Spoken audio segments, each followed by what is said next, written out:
welcome to podcast FK Ubaya Special Edition Des Natalis FK Ubaya yang ke-6. Jadi di sini kita akan membahas seputar masalah kesehatan dan tentunya narasumbernya juga ahli di bidangnya loh. Jadi beberapa menit ke depan teman-teman semua akan ditemani oleh saya, Stefani Putri, dan pada podcast kali ini kita akan membahas topik seputar sport injury atau cedera olahraga. Jadi nggak usah berlama-lama lagi, kita langsung sambut narasumber kita, dosen kita tercinta, Dr. Igusti Ngurah Dodo Mulyan Ranu, spesialis ortopedi dan traumatologi, magister kedokteran klinik. Halo dokter, halo. Selamat siang dokter. Selamat siang, halo semua. Halo. Utizen, ya kan namanya Utizen, ya? FK Utizen. Wah, semangat banget ya dokter, saya juga gak kalah semangat nih. Gimana dokter, ada kesibukan apa nih belakangan ini?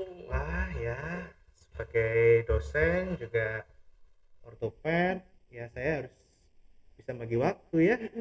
Rumah sakit, kampus, ngajar, nguji dan sebagainya. Tapi ya bisa diatur. Bisa diatur lah, gampang ya dok. Wah, keren banget tapi ya dokter Dodo walaupun sibuk tapi tetap nyempetin diri nih buat bagi informasi buat teman-teman semua. Harus dong. Harus ya dok. Supaya apa? Supaya informasi yang bermanfaat bisa juga bermanfaat untuk yang lain. Iya, bagi-bagi Ya kan? informasi ke yang lain juga ya dok. Ya dok, ini kita ngobrol santai-santai aja nih Iya, ya santai dok. aja. Oke. Jadi kan topik kita kali ini tuh seputar sport injury ya dok, atau cedera olahraga. Jadi kebetulan juga nih dok, anak-anak FK Ubaya ini ternyata nggak cuma jago di bidang akademik, tapi juga jago di bidang non akademik, khususnya olahraga nih dok. Jadi mungkin podcast kali ini memang ditunggu-tunggu nih dok sama teman-teman semua. Jadi dok, mungkin teman-teman pengen tahu nih sebenarnya apa sih cedera olahraga itu? Jadi sebetulnya kalau secara harfiah ya, literally, cedera olahraga itu ya cedera yang terjadi pada saat kegiatan olahraga, apapun itu kegiatannya, dengan tujuan olahraga apapun. Bisa cedera pada indera integumen ya, kemudian otot dan rangka, termasuk di dalamnya sendi, kemudian ligamen dan tendon. Tidak menutup kemungkinan juga cedera neurovaskuler ya. Nah, cedera olahraga itu sebetulnya juga bisa dibagi dua ya, secara garis besar ya, yang paling sering terjadi. Yang pertama karena overuse injury, jadi cedera karena tekanan yang terus menerus didapatkan. Kemudian ya karena trauma, trauma ya mungkin sudah pada tahu ya istilah sprain, kemudian strain, kontusio atau memar, bahkan kram yang paling sering terjadi. Jadi gitu. Memang banyak banget ya dok, nggak cuman tentang kram nih, kadang orang mikirnya cedera itu cuma di otot nih dok, tapi ternyata bisa juga di tulangnya, di sendinya ya dok ya, banyak banget ternyata. Terus juga tadi dibagi jadi dua ya dok, bisa karena secara garis besar. Kemudian dok, ini kan cedera olahraga itu lumayan sering ya dok terjadi. Jadi biasanya tuh cedera olahraga ini penyebabnya apa sih dok? Sebenarnya penyebabnya itu bisa dari diri kita masing-masing sebetulnya. Kemudian juga bisa berasal dari luar diri kita. Istilahnya apa kita menyebutnya faktor intrinsik ya. Kalau dari tubuh kita sendiri ya nomor satu jelas yang nggak bisa dirubah, kayak misalkan usia. Masing-masing usia tentu saja punya kemampuan yang berbeda-beda ya, tergantung exercise yang rutin dikerjakan seperti apa dan kondisi fisiknya. Kemudian jenis kelamin, bagaimanapun juga antara laki dan perempuan kejadian cedera juga pasti berbeda, seperti itu. Oh iya dok, cedera tadi itu bisa juga nggak sih dok dipengaruhin kalau misalkan kita nggak ngelakuin pemanasan dengan benar nih dok? Oh iya, pasti dong ya, pasti. Kalau kita bicara tentang pemanasan itu nanti ada hubungannya sama bagaimana kita mencegah. Nah cuman yang perlu diperhatikan juga penyebabnya itu juga bisa berasal dari luar tubuh kita, yang biasanya istilahnya kita sebut faktor ekstrinsik ya. Misalkan nih pada suatu arena lomba itu bisa saja ada hazard ya, atau sesuatu yang bisa membuat cedera, mungkin permukaan yang licin, atau mungkin pada trek maraton ada batu atau kerikil seperti itu, dimana mungkin panitia yang tidak aware, atau mungkin suhu yang terlalu dingin itu juga sangat bisa. Jadi gitu. Memang banyak faktornya ya dok, bisa dari tubuh kita sendiri atau dari luar tubuh kita sendiri. Terus ini dok, ini kan tadi ada saya dengar pencegahan ini ya dok, cedera olahraga. Jadi mungkin ada nggak sih dok tips-tips buat FKUtizen nih dok, gimana sih cara cegah cedera olahraga nih? Ya, itu penting banget tuh. Saya punya 7 tips. Wah, 7 banget juga 7 nih. 7 tips. Yang pertama ya untuk diri kita sendiri ya. Kita harus tahu kemampuan fisik kita. Ya, untuk sebenarnya kalau dalam bidang kedokteran ya, biar tahu ada yang namanya istilahnya PPE. Jadi Pre-Participation Physical Exam. Jadi itu ada checklist yang dibuat sedemikian rupa yang dimana kita bisa mengetahui kesiapan fisik kita. Selain pemeriksaan checklist menggunakan anamnesa tadi, wawancara, itu kita juga bisa melakukan ini pemeriksaan fisik. Jadi tes fisik istilahnya. Mungkin pernah dengar ya. Nanti kalau misalnya ada kesempatan pada saat ada event PON atau ada kesempatan untuk melakukan pemeriksaan fisik itu yang akan dilakukan. Karena kita juga harus tahu bahwa masing-masing orang ini punya kondisi tubuh yang berbeda, dan pada olahraga tertentu itu juga membutuhkan kemampuan yang khusus, misalkan itu seperti itu. Kemudian yang kedua, selain persiapan fisik ya, itu adalah warming up. Ya, warming up itu penting banget ya. Warming up pasangannya apa? Pendinginan atau cooling down. Karena dua hal ini bisa sangat membantu ya untuk mencegah terjadinya cedera olahraga. Warming up itu nggak lama-lama kok. Ya, antara sekitar 5 sampai 10 menit. Tergantung sport apa yang mau dilakukan. Dan jenisnya pun berbeda. Intinya sebetulnya peregangan. Jadi kayak semakin berat olahraganya mungkin pemanasannya lebih ditambah gitu ya dok? Iya, mungkin intensitas pemanasannya bertahap. Ibaratnya itu pemanasan itu kayak misalnya ya, kalau analoginya itu seperti kita kalau bangun tidur, misalkan tidur bangun dengan enak, bangun sendiri dengan nyaman, mengucap syukur ya, terus akan berbeda pada saat kita dibangunkan dengan dikagetkan. Dikagetin duar gitu, bangun bingung gak karu-karuan. Bingung ya dok? Iya ya kan, Iya bener, kayak mesin juga ya dok, misalkan Iya. kayak tunggu panas dulu nih ibaratnya gitu dok. Tunggu panas dulu. Nah, kalau pendinginan itu fungsinya untuk merelaksasi apa, terutama otot ya, karena post exercise sering bisa terjadi tegang ototnya. Iya benar sih. Tadi udah berapa? Baru dua ya. Dua. Nih. Nah, yang ketiga yang nggak kalah penting itu latihan ya, secara teratur dan dengan cara yang benar. Jangan lupa dengan benar. Dengan benar.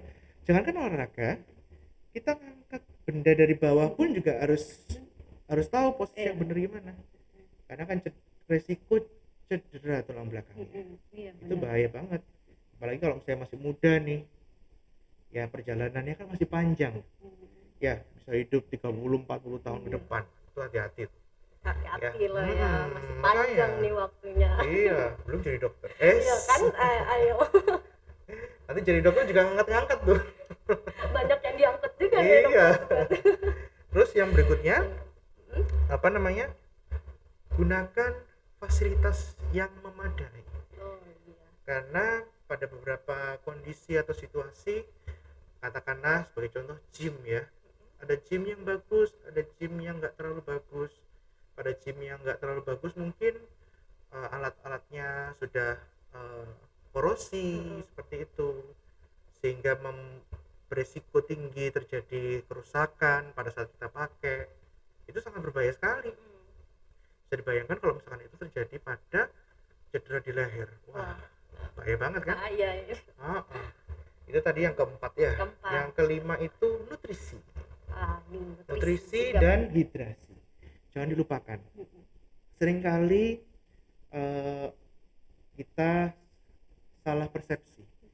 Loh, tujuan olahraga kan untuk ngecilin badan. Nggak usah makan deh. biar hilang semua. Ya nggak gitu Tetap juga. penting ya dok ya Iya, nutrisi itu. tergantung tujuannya apa. Mm-mm. Apalagi kalau teman-teman kemarin kan ada ya Porprov ya, Mm-mm.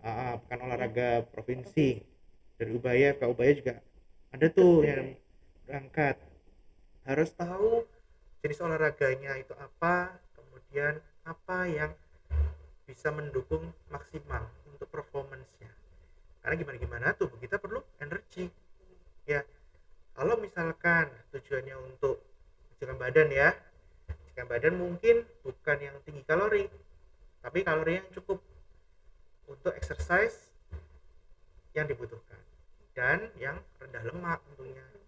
Jangan sampai sebelum olahraga makan Indo titik-titik ya kan, gitu, Nambah lemak lagi nambah ya lemak dok lagi gitu. ya kan. Iya benar juga ya. Hidrasi juga penting karena pada saat kita dehidrasi kekurangan fokus berisiko cedera ya. Berarti Coba kalau lari aja kan kita tuh yang fokus bisa jatuh. iya benar Iya. juga ya, dok. Nutrisi penting juga ya dok. Berarti kalau walaupun orang misalkan mau ngecilin badan harus tetap makan juga ya dok. Makannya tapi harus diatur ya dok kalorinya. Harus banyak baca juga tuh. Ada juga asupan makanan apa yang cukup memberikan kalori tapi di sisi lain juga bisa membakar lemak. Apa tuh dok? Nah itu yang saya bukan ahli. Nanti harus ada.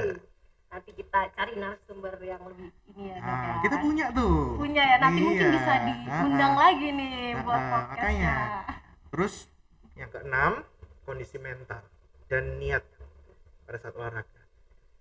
Terutama untuk olahraga profesional atau apa namanya lomba, itu juga harus diperhatikan mental. Contohnya aja kayak mungkin pernah dengar triathlon ya. Iya. Nah, triathlon tuh lari, sepedaan, sama berenang. Jadi bayangin tuh kalau misalnya ngelihat peserta yang banyak di tapi mentalnya nggak kuat tuh, udah kalah duluan dia nanti. Karena dengan kondisi psikologis atau mental yang nggak baik, terutama kalau misalnya pada saat lomba, itu juga bisa mengakibatkan cedera, kurangnya fokus seperti itu. Berarti mental juga sangat berpengaruh nih ya dok. Jangan lupa itu, karena kita harus tahu tujuan kita tuh apa. Gitu. Ya. Terus yang ketujuh, penggunaan alat pelindung diri. Apa itu dok? Bukan untuk COVID ya. Beda ya. Bukan untuk COVID. Ya meskipun sekarang masih pandemi ya, tetap harus memperhatikan personal protective equipment untuk mencegah penularan. Tapi yang kaitannya sama olahraga itu mencegah atau lebih mengurangi risiko organ yang mudah sekali cedera. Apa itu? Sendi. Sendi itu risiko tinggi untuk terjadi cedera. Makanya pada beberapa olahraga mungkin pernah memperhatikan ya teman-teman ya, itu menggunakan decker atau brace, mungkin pakai tapping yang seperti plester yang warna-warni ya, tujuannya untuk lebih memberikan aliran darah yang bagus terhadap otot yang akan digunakan maksimal. Berarti emang ngaruh juga ya dok alat bantu ini, nggak cuma buat aksesoris nih ya dok, emang ngaruh juga ya. Dan itu juga bisa mengurangi risiko cedera. Berarti penting juga nih ya teman-teman pakai juga nih kalau misalkan emang ada kemungkinan risiko cedera gitu ya dok ya. Iya banget. Jadi tadi ketujuhnya ini kalau saya simpulkan, yang pertama itu kan kita harus ini juga ya dok, harus tahu batas kemampuan diri fisiknya. Kita juga kemampuan fisik. Jadi berarti kalau misalkan kayak ibaratnya over exercise gitu dok, apa boleh sih dok sebenarnya misalkan kayak kita tiap hari kayak gitu ngelakuin exercise? Kalau exercise tiap hari tergantung tujuannya untuk apa. Apa Steph ya? Kalau misalkan memang persiapan untuk lomba ya memang harus rutin ya. Cuman untuk persiapan lomba itu akan ada protokol intensitas, protokol durasi seperti itu. Kalau misalnya kita bicara tentang exercise sehari-hari, itu nggak perlu lah sampai overuse ya gitu. Kalau misalkan untuk sehari-hari sebetulnya kita tuh cuman butuh sekitar 150 menit kalau nggak salah ya. 150 menit berarti itu seminggu. Oh, seminggu. Seminggu. Oh, 150 menit seminggu loh ya, iya. bukan sehari. Seminggu ya teman-teman. Iya, seminggu. Jangan kelebihan nih olahraga. Berarti sekitar 30 menit. 30 menit. Kalau misalkan kita hitung 5 hari. Mm-mm. Jadi setiap hari sekitar setengah jam, dan itu juga terdiri dari 2 macam latihan. Idealnya yang pertama cardio exercise, yang kedua untuk muscle strengthening. Dan untuk yang muscle strengthening itu seminggu kan ada 7 hari ya. Jadi 5 hari yang 5 hari itu fokus untuk yang olahraga yang untuk maintenance ya, kayak cardio.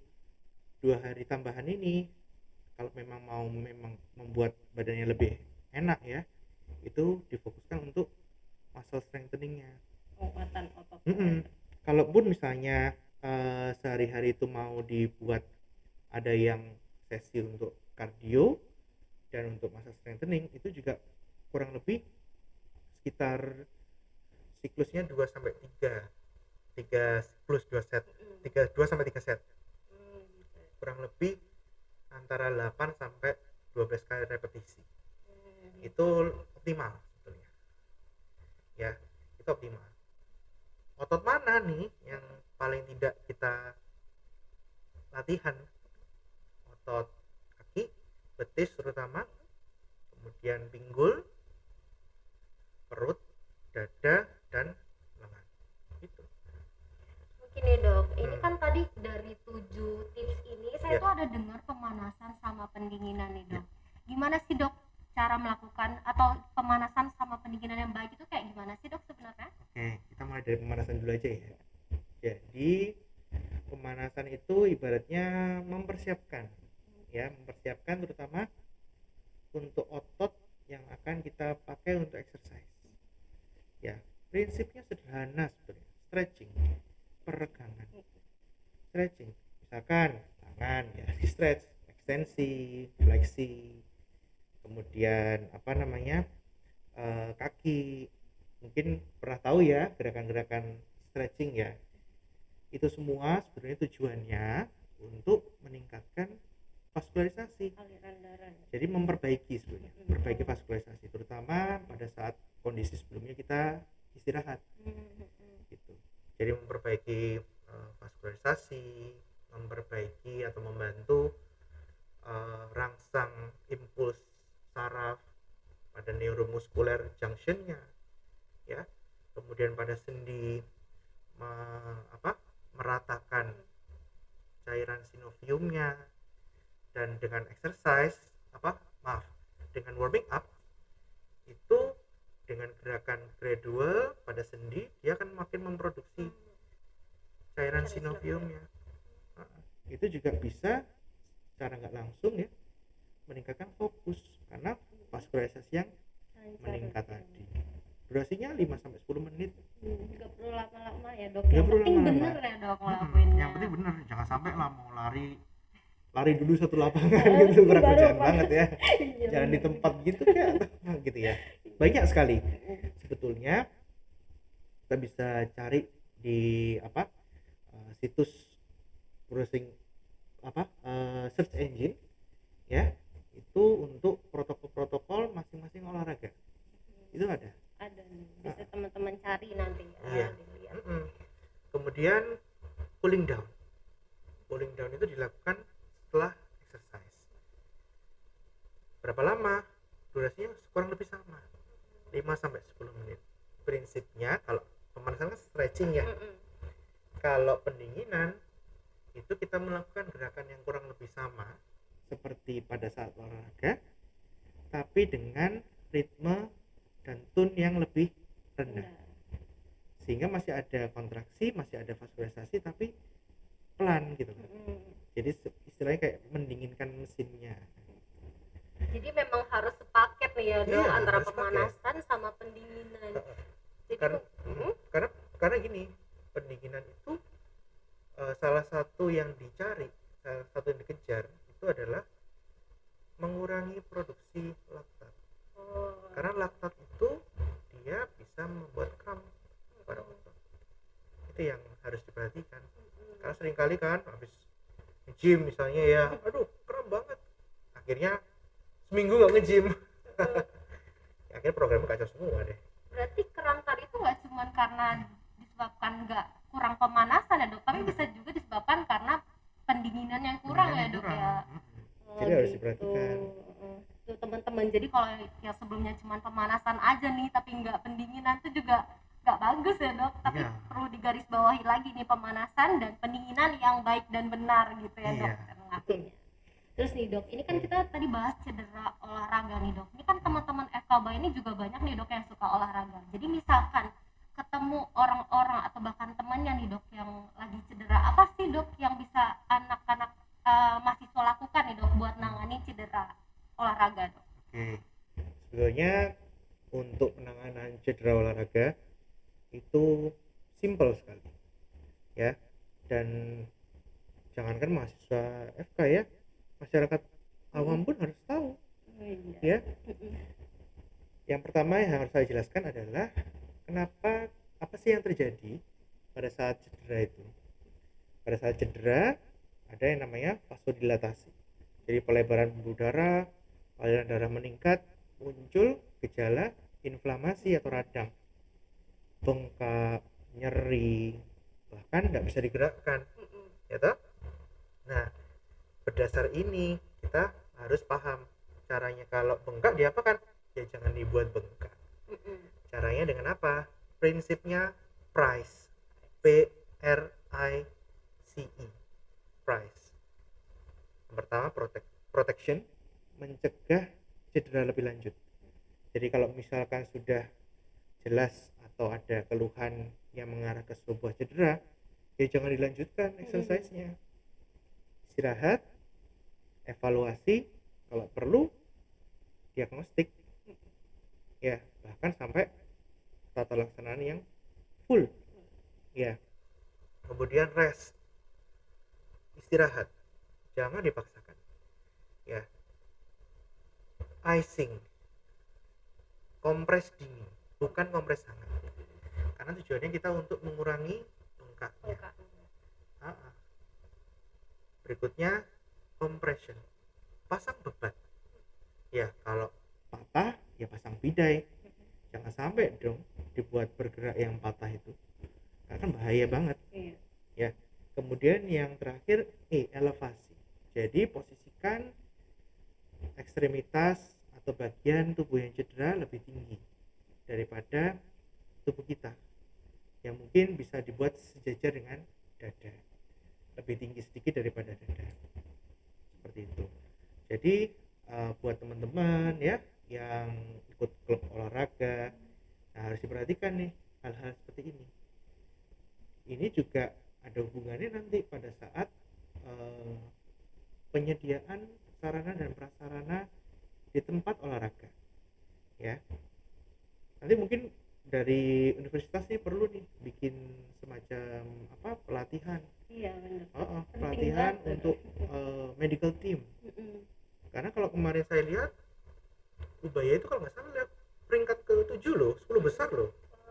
Waktu Porprov itu luar biasa menurut saya. Biar bisa lebih tinggi lagi, lebih diseriusin lagi, seperti itu. Iya benar dong. Tadi kan ada cedera olahraga, salah satunya kram nih dok. Jadi mungkin apa sih dok penanganan utamanya buat orang-orang yang kram nih dok? Mungkin karena banyak ya di sekitar kita yang ngalamin kayak gitu biasanya dok. Jadi prinsipnya jenis cedera olahraga apapun sama. Penanganan awal itu adalah PRICE tadi ya, proteksi, rest, ice, kompres, elevasi. Nah, untuk membedakan ini tuh kram ataukah ini adalah sebuah sprain atau bahkan rupture atau ruptur robekan pada struktur tertentu, harus diperiksa. Periksa lebih lanjut. Tapi prinsipnya adalah jangan sampai kita membuat kondisinya lebih parah. Simpel kan, PRICE itu aja. Jangan dipijut ya. Dipijit itu sebetulnya masuk salah satu penanganan cedera olahraga, tapi pada kondisi yang kronik. Seperti itu. Jadi kalau misalkan ada orang nih ada robek di ligamen ACL-nya, memaksakan diri untuk main, akhirnya terjadi nyeri atau karena kan ada imbalance ya antar ototnya ya, otot yang lebih terlalu kenceng misal katakanlah seperti itu, dilakukan massage itu boleh ya, tapi jangan lakukan massage pada saat kondisi bengkak karena kan memperparah bengkak. Iya, makin sakit ya dok Iya, ya. makin bengkak, makin besar, makin nyeri. Oh iya, berarti memang penanganannya itu harus sesuai dengan kondisinya ya dok, nggak bisa asal-asalan Nggak juga bisa nih. asal-asalan. Jadi ini informasi penting banget ya buat teman-teman. Jadi nggak usah takut lagi nih ya dok, apalagi buat mahasiswa kedokteran nih. Kalau misalkan ada temennya cedera, jangan ragu lagi ya dok buat bantu temennya nih. Jangan ragu. Kan sudah diajarin. Iya benar. Ya kan sudah pernah diajarin bagaimana bentuk normal. Nah, berarti kalau sudah tahu bentuk normal, tahu dong bentuk yang tidak normal gimana. Begitu kelihatan ada yang bentuk tidak normal, anggap ini adalah suatu cedera. Ya, paling mudahnya seperti itu. Cedera, lakukan price. Simple. Simple ya teman-teman, tapi mungkin masih banyak nih ya dok yang kayak takut gitu buat ngelakuin. Tapi memang perlu ini ya dok, latihan juga ya dok, dan informasi yang banyak gitu ya dok. Jadi dok, kita obrolannya udah ini ya dok, kayak panjang lebar banget nih. Semua pertanyaan teman-teman kayaknya udah kejawab semua nih. Jadi semoga semua ilmu yang sudah dokter Dodo berikan bisa memberikan manfaat dan juga membuka wawasan baru bagi teman-teman semua nih. Jadi semoga juga pertanyaan teman-teman semua kejawab ya di sini. Jadi nggak kerasa ya dok, obrolan kita udah sampai sini aja nih dok. Dan masih seru banget ya dok ya. Jadi mungkin lain kali boleh kali ya dok kita ngobrol lagi di lain waktu atau di lain kesempatan. Tapi kalau untuk kali ini mungkin obrolan kita sekian sampai di sini ya dok. Terima kasih dokter Dodo sudah menyediakan waktu dan berkenan hadir. Terima kasih dok. Sama-sama, sampai jumpa. Oh ya, buat teman-teman FKITZ jangan lupa buat tonton video podcast FKUBaya sebelumnya yang pastinya nggak kalah seru nih sama episode kita kali ini. Jangan lupa juga buat like videonya, share buat kerabat jauh maupun kerabat dekat, dan jangan lupa buat subscribe channel YouTube FKUBaya